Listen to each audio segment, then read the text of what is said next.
आपका स्वागत है। बढ़ते हैं खबरों की ओर। भारत की अध्यक्षता में चल रहे G20 समूह के सम्मेलनों के क्रम में आज हस्तकला संकुल में विकास मंत्रियों की बैठक शुरू होगी। इसकी अध्यक्षता विदेश मंत्री डॉक्टर एस जयशंकर करेंगे। विदेश मंत्री के मुताबिक बैठक से पहले प्रधानमंत्री नरेंद्र मोदी का विशेष वीडियो संबोधन होगा। इसके बाद मंत्री समूह कूटनीतिक संबंधों को मजबूत बनाने पर चर्चा करेगा। साथ ही तकनीक और सांस्कृतिक विरासत के आदान प्रदान पर जोर देंगे। भविष्य के विकास मॉडल पर चर्चा के लिए 2 सत्र तय हैं। पहले सत्र बहुपक्षवाद में त्वरित प्रगति के लिए सामूहिक कार्रवाई की रणनीति बनाई जाएगी। दूसरा सत्र हरित विकास पर होगा। इसमें पर्यावरण के लिए सभी देशों को एक जीवन शैली अपनाने के दृष्टिकोण को बताया जाएगा। बता दें, प्रधानमंत्री नरेंद्र मोदी का इस दौरान वर्चुअल संबोधन भी होगा। भारत की अध्यक्षता में चल रहे G20 समूहों के सम्मेलनों के क्रम में आज विकास मंत्रियों की बैठक शुरू होने वाली है। विदेश मंत्री इसका अध्यक्षता करने वाले हैं। बता दें आपको, दुनिया की अर्थव्यवस्था में अहम भूमिका निभाने वाले G20 देशों के मेहमान काशी पहुंच चुके हैं। एयरपोर्ट से होटल और गंगा घाटों तक भव्य स्वागत से सब अभिभूत दिखे। मेहमानों ने काशी की सभ्यता संस्कृति को नमन किया और उनके आर्थिक महत्व को समझा। देर शाम विश्व प्रसिद्ध गंगा आरती के भव्य और अद्भुत छटा देखकर मंत्रमुग्ध हो गए। अब G20 देशों के विकास मंत्री विकास का खाका खींचेंगे, फिर उसे अमल में लाने की रणनीति बनाएंगे। विदेश मंत्री डॉक्टर एस जयशंकर ने कहा कि पड़ोसी देशों से हमारे रिश्ते अच्छे हुए हैं। नेपाल से हमारा संबंध ही रोटी बेटी का है। वहाँ सीमाएं खुली हुई हैं। अगर इस पर दीवार लगाई जाएगी तो इसका गलत संदेश जाएगा। शिक्षा और चिकित्सा क्षेत्र में दूसरे देशों के सहयोग के विषय पर कहा कि दुनिया में भारत की स्थिति अद्वितीय है। विकसित देशों में फार्मा उद्योग बहुत अलग है और उन्होंने महामारी के समय भी किसी की मदद नहीं की, मगर भारत ने चिकित्सा क्षेत्र में भी दुनिया को अपना कायल बनाया।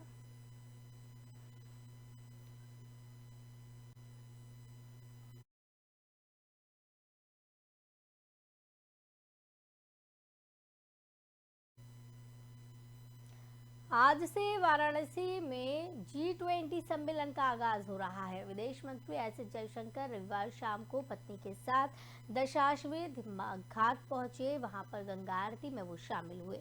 इसके साथ ही G20 में शामिल होने आए विदेशी डेलीगेट्स भी मौजूद रहे। सुरक्षा के कड़े इंतजाम किए गए। गंगा आरती के बाद जमकर आतिशबाजी की गई। इससे पहले जयशंकर ने प्रबुद्ध जनों से बातचीत की। उन्होंने कहा, हमारी सरकार विदेशों में भी हिंदू मंदिरों को कायाकल्प कर रही है। अबू धाबी में बन रहा मंदिर इस साल के अंत में पूरा हो जाएगा। बहरीन और फ्रांस में भी मंदिर निर्माण की अनुमति मिल गई है। उन्होंने कहा, न्यूयॉर्क में मंदिर निर्माण के प्रयास जारी हैं। हमारा प्रयास ये भी है कि विदेशों में स्थित पुराने मंदिरों का जीर्णोद्धार किया जाए। विदेश मंत्रालय में सांस्कृतिक संरक्षण के लिए एक विभाग की स्थापना की गई है। कंबोडिया, वियतनाम सहित कई देशों में भारतीय संस्कृति के संरक्षण के लिए अभियान भी चलाए जा रहे हैं। इससे पहले विदेश मंत्रियों ने दलित के घर नाश्ता किया। बीजेपी की बूथ अध्यक्ष सुजाता धूसिया के घर पर सुबह एस जयशंकर पहुंचे। नाश्ते में कचौड़ी, सत्तू भर भर कर, मकुनी, सेवई, बैगन, आलू, पालक की सब्जी और इस दौरान परवल पनीर की सब्जी और रायता था। कुल्हड़ में पानी परोसा गया। तो बता दें आपको, G20 में शामिल होने के लिए डेलीगेट्स भारत पहुंचे हैं। भारत की अध्यक्षता में चल रहे G20 समूह के सम्मेलनों के क्रम में हस्तकला संकुल में विकास मंत्रियों की आज से बैठक शुरू हो रही है। वहीं आपको बताते चले कि मेहमानों ने काशी की सभ्यता संस्कृति को नमन किया और उसके धार्मिक महत्व को भी समझा। देर शाम विश्व प्रसिद्ध गंगा आरती की भव्य और अद्भुत छटा देखकर मंत्रमुग्ध सारे डेलीगेट्स हो गए। अब G20 देशों के विकास मंत्री विकास का खाका खींचेंगे और फिर उसे अमल में लाने की रणनीति बनाएंगे।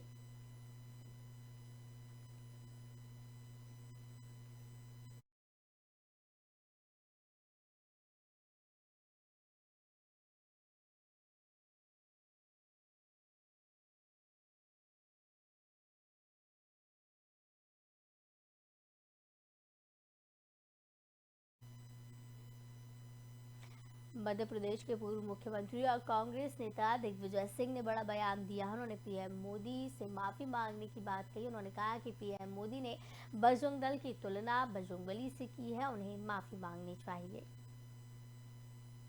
आपत्ति है नरेंद्र मोदी जी से। जी, हमारे इष्ट देव हनुमान जी का उन्होंने अपमान किया है। बजरंग बली की तुलना किससे की? बजरंग दल के गुंडों से। ये गुंडे बराबरी करेंगे बजरंग बली की? जो गुंडे तस्करी करते हैं अफीम की, जो गुंडे आईएसआई पाकिस्तान एजेंसी के लिए खुफियागिरी करते हैं, वो क्या बजरंग बली जी से करेंगे तुलना? माफी मांगना चाहिए नरेंद्र मोदी को। जी भाई साहब, आपत्ति है नरेंद्र मोदी जी से। साध्वी प्राची ने भी विवादित बयान दिया। उन्होंने कहा कि जिस दिन भारत में मदरसे और मस्जिद बंद हो जाएंगे, उस दिन पूरी दुनिया में शांति आ जाएगी। देखिए, हिंदुओं को केवल पैसा कमाने की चिंता है और उनको चिंता हिंदुस्तान पे शासन करने की है। उनका जो ये एजेंडा है एक, और वो हजारों सालों के लिए उनको क्या करना, पेंचर की दुकान नेशनल हाईवे पर ही क्यों? किसी गली मोहल्ले में पेंचर की दुकान दिखाई देती है? उससे उनको बहुत बड़ा एक जो उनका षड्यंत्र है, उस षड्यंत्र में उनकी कामयाबी है। और ये हमने कितनी बार कहा, खुले मंचों पर कहा कि लव जिहाद जो फैलाया जाता है ये मस्जिदों से शुरू होता है। देखिए, हिंदुओं को केवल पैसा कमाने की चिंता है। कहा कि गर्भवती महिलाओं को मानसिक और शारीरिक रूप से स्वस्थ बच्चे पैदा करने के लिए सुंदरकांड का जाप करना चाहिए और रामायण जैसे महाकाव्य पढ़ने चाहिए। स्त्री रोग विशेषज्ञ और भ्रूण चिकित्सक सुंदर राजन ने राष्ट्रीय सेविका समिति से जुड़े एक संगठन के गर्भ संस्कार कार्यक्रम में उद्घाटन करते हुए ये टिप्पणी की। इस कार्यक्रम के तहत संगठन से जुड़े डॉक्टर गर्भवती माताओं को वैज्ञानिक और पारंपरिक नुस्खे मुहैया कराएंगे ताकि वे संस्कारी और देशभक्त बच्चों को जन्म दे सकें। वर्चुअल लॉन्च कार्यक्रम को संबोधित करते हुए सुंदर राजन ने गर्भ संस्कार कार्यक्रम मॉड्यूल विकसित करने में संवर्धिनी न्यास के प्रयासों की सराहना की और कहा कि गर्भावस्था के प्रति इस वैज्ञानिक और समग्र दृष्टिकोण के कार्यान्वयन से निश्चित रूप से सकारात्मक परिणाम मिलेंगे। उन्होंने कहा, गांव में हमने गर्भवती माताओं को रामायण, महाभारत और अन्य महाकाव्यों के साथ साथ अच्छी कहानियां पढ़ते हुए देखा है। विशेष रूप से तमिलनाडु में एक धारणा है कि गर्भवती महिलाओं को कंबा रामायण का सुंदरकांड पढ़ना चाहिए। तो आपको बताते चले कि गर्भवती महिलाओं को सुंदर राजन ने सलाह दी है।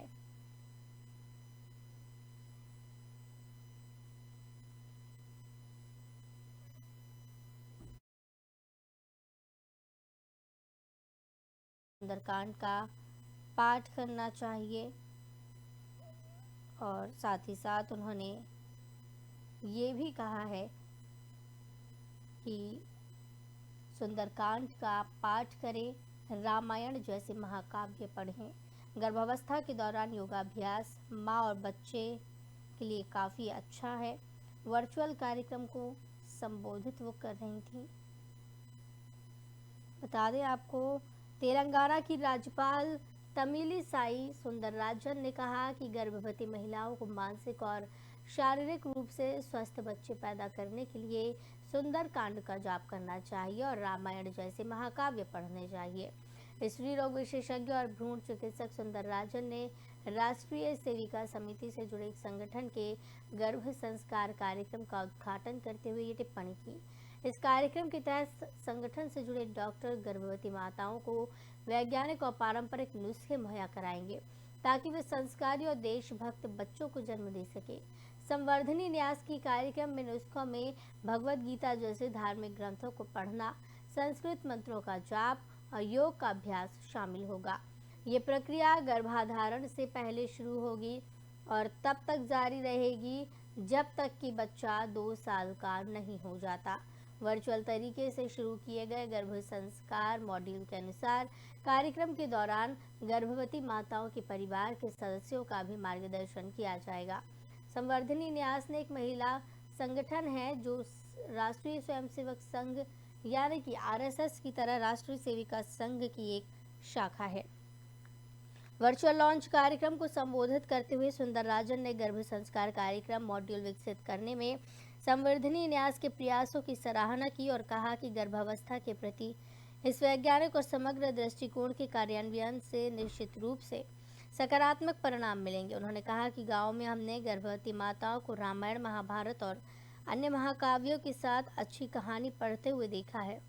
विशेष रूप से तमिलनाडु में एक धारणा ये भी है कि गर्भवती महिलाओं को कंबा रामायण का सुंदरकांड पढ़ना चाहिए। उन्होंने कहा, गर्भावस्था के दौरान सुंदरकांड का जाप करना बच्चों के लिए बहुत अच्छा होगा।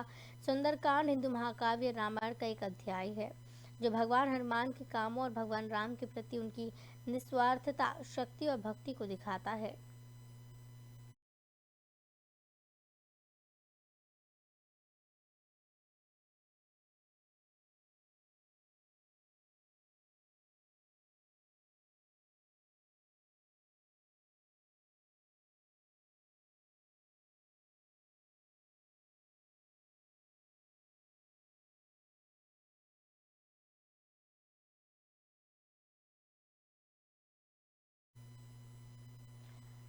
महाराष्ट्र में सियासत गर्म है। पुलिस ने वारकरियों पर लाठीचार्ज किया है। स्थानीय पुलिस और वारकरी समाज में तीखी झड़प देखने को मिली।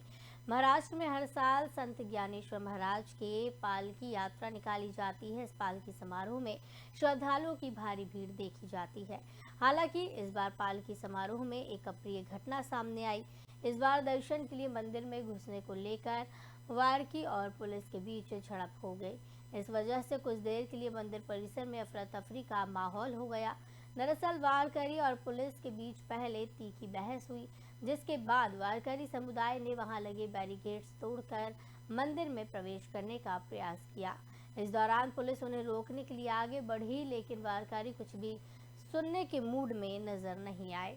इस बीच एक बार फिर उनके और पुलिस के बीच कहासुनी हो गई। मामला बढ़ता पुलिस ने लोगों को समझने की कोशिश की, लेकिन लोगों ने उनकी बात नहीं सुनी, जिसके बाद पुलिस ने बल प्रयोग करते हुए लाठियां बरसाईं। पुलिस के इस बर्ताव से वारकरी आक्रामक हो गए, जिसके बाद पुलिस ने कुछ वारकरी की हिरासत की। इस मुद्दे पर गृह मंत्री देवेंद्र फडणवीस ने कहा कि पुलिस ने कोई लाठीचार्ज नहीं किया है, सिर्फ वारकरी और पुलिस के बीच में थोड़ी झड़प हुई। इसके पहले पिछले साल इसी जगह पर भगदड़ जैसे हालात बन गए थे। इसी साल ऐसा ना हो इसलिए पुलिस ने लोगों से आराम से जाने की बात कही थी। तो बता दें कि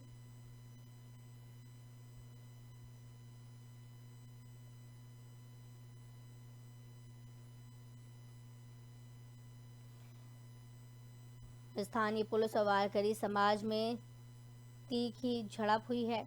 महाराष्ट्र में अब ये नया विवाद पैदा हो गया है। महाराष्ट्र में आए दिन किसी न किसी मुद्दे पर बवाल देखने को मिल रहा है। औरंगजेब को लेकर कोल्हापुर में हुई हिंसा के बाद बीते दिन पुणे के आलंदी शहर में बवाल हुआ।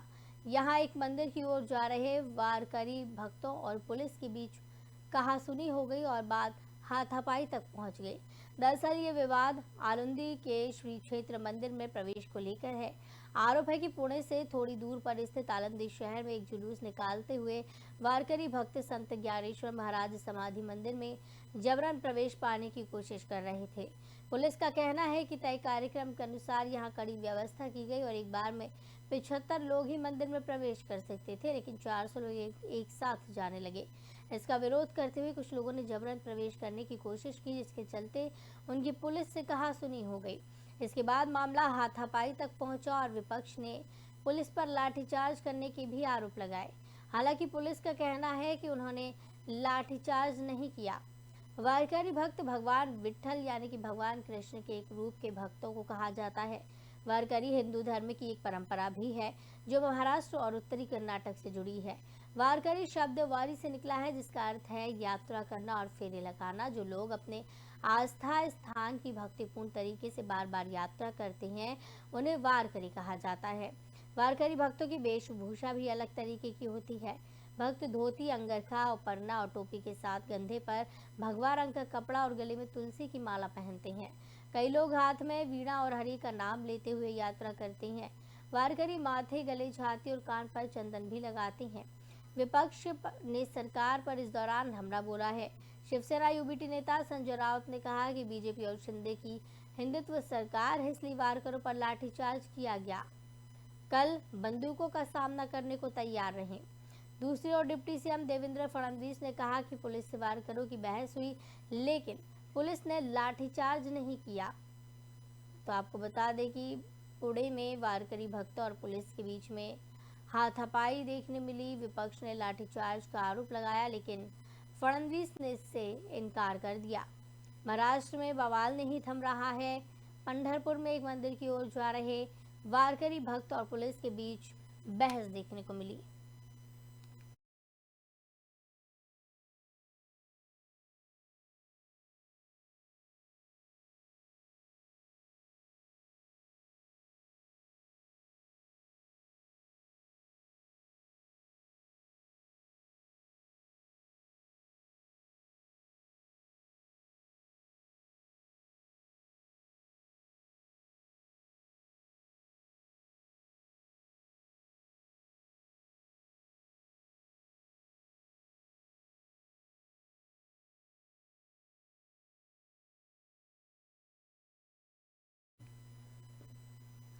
महाराष्ट्र में व्हाट्सएप पर औरंगजेब की प्रोफाइल पिक्चर लगाने का एक और मामला सामने आया है। बता दें कि नवी मुंबई पुलिस ने एक हिंदू संगठन की शिकायत के बाद एक शख्स को गिरफ्तार किया। शख्स पर आरोप है कि उसने मुगल आक्रांता औरंगजेब की तस्वीर को व्हाट्सएप प्रोफाइल पिक्चर पर लगाया था। गौरतलब है कि पुलिस ने वाशी में जिस शख्स को गिरफ्तार किया है वो एक मोबाइल सर्विस प्रोवाइडर के आउटलेट के रूप में काम करता है। पुलिस को हिंदू संगठन ने औरंगजेब की प्रोफाइल पिक्चर का स्क्रीनशॉट सौंपा था। शख्स के खिलाफ पुलिस ने आईपीसी की धारा 298 धार्मिक भावना को ठेस पहुंचाने के इरादे से शब्द बोलना, 153 यानी कि धर्म, जाति, जन्म स्थान, निवास के आधार पर विभिन्न समूहों के बीच दुश्मनी को बढ़ावा देना, इन सभी के तहत मामला दर्ज किया है। पुलिस का कहना है कि इस मामले में जांच चल रही है। तो आपको बताते चले कि इससे पहले कोल्हापुर में औरंगजेब की व्हाट्सएप स्टेटस लगाने को लेकर विवाद हुआ था और वो विवाद इतना ज़्यादा बढ़ गया था कि हिंसा वहां देखने को मिली। और अब एक बार फिर से नवी मुंबई में इसी तरह की घटना सामने आई है। नवी मुंबई में एक युवक के द्वारा व्हाट्सएप स्टेटस पर औरंगजेब का लगाया गया है स्टेटस और उसके बाद से ही बवाल मचा हुआ है।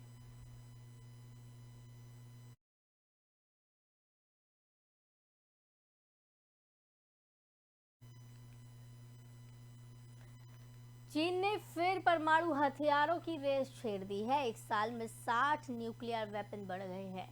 SIPRI की रिपोर्ट में ये खुलासा हुआ। चीन तेजी से अपने परमाणु हथियारों का जखीरा बढ़ा रहा है। Stockholm International Peace Research Institute की रिपोर्ट के मुताबिक चीन ने पिछले एक साल में 60 परमाणु हथियार बढ़ाए हैं। इस मामले में वो रूस, भारत और पाकिस्तान से कहीं आगे है। रिपोर्ट के मुताबिक इस समय दुनिया भर में 12,512 परमाणु हथियार है। रिपोर्ट में कहा गया है कि एक बार फिर दुनिया में परमाणु हथियारों को जमा करने का ट्रेंड बढ़ रहा है। मौजूदा दुनिया मानव इतिहास में सबसे खतरनाक मोड़ पर है। SIPRI रिपोर्ट के मुताबिक दुनिया भर के देशों में बिगड़ते अंतर्राष्ट्रीय संबंधों के चलते परमाणु हथियारों की संख्या बढ़ी है। दुनिया भर में अनुमानित 12,512 परमाणु हथियार हैं। इनमें से 86 इस साल तैयार हुए हैं। रिपोर्ट के मुताबिक कुल परमाणु हथियार में 9,576 संभावित इस्तेमाल के लिए तैयार हैं।